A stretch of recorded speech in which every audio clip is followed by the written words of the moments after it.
विदा होते समय बस यही एक आवाज़ सुनाई दे रही थी, भाई साहब आप परेशान ना हो, मुक्ति को हम बहू नहीं बेटी बनाकर ले जा रहे हैं। धीरे धीरे सुबह हुई और गाड़ी एक सजे हुए घर के सामने जा रुकी और जोर से आवाज़ आई, जल्दी आओ बहू आ गई। सजी हुई थाली लिए एक लड़की दरवाजे पर थी। ये दीदी थी जो स्वागत के लिए दरवाजे पर थी। और पूजा के बाद सबने एक साथ कहा, बहू को कमरे में ले आओ। मुक्ति को समझ नहीं आया, कुछ घंटों पहले तक तो मैं बेटी थी, फिर अब कोई बेटी क्यों नहीं बोल रहा।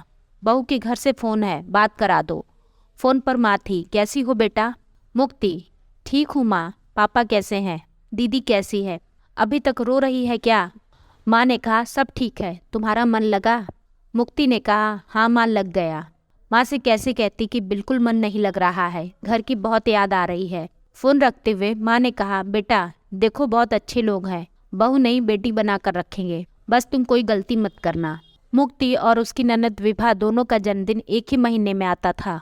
मुक्ति बहुत खुश थी कि साथ साथ जन्मदिन मना लेंगे और पहली बार ससुराल में जन्मदिन मनाऊंगी। सुबह होते ही घर से सबका फ़ोन आया, मन बहुत खुश था और पति के मुबारकबाद देने से दिन और भी अच्छा हो गया था। शाम होते होते सब लोग एक साथ हुए और बस केक कट कर दिया गया और सासू माँ ने एक 50 का नोट दे दिया।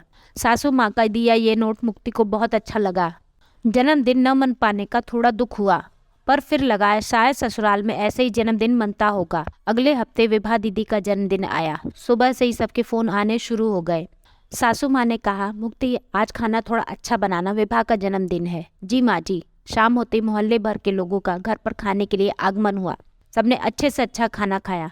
सासू माँ ने विभा को 1000 का नोट देते हुए कहा बिटिया तुम्हारे कपड़े अभी उधार रहे। मुक्ति इस प्यार को देखकर बस मुस्कुरा ही रही थी कि पड़ोस की काकी ने पूछ लिया, बहू तुम्हारा जन्मदिन कब आता है। मुक्ति बड़े प्यार से बोली, काकी अभी पिछले हफ्ते ही गया है, इसीलिए हम दोनों ने साथ साथ मना लिया। क्यों विभा दीदी, सही कहा ना। विभा उसकी तरफ देखकर सिर्फ मुस्कुरा दी। रसोई में खाना बनाते हुए मुक्ति को आज एक बात समझ आई, बेटी बनाकर रखेंगे कह देने भर से बहू बेटी नहीं बन जाती। दोस्तों एक कहानी कैसी लगी प्लीज़ मुझे कमेंट में लिख कर बताएं, आपकी जो भी राय हो। शायद कभी आपको भी फील हुआ हो। इस कहानी को भी जितनी भी महिलाएं और जितनी भी बहनें, जितनी भी दोस्त मेरी सुन रही हैं, उन्होंने भी कभी न कभी ऐसा महसूस किया होगा। तो जो आपकी राय है, जो भी आपके अनुभव ऐसे हो, तो प्लीज़ मुझे कमेंट में ज़रूर बताइए कि आपके साथ भी कभी ऐसा हुआ है।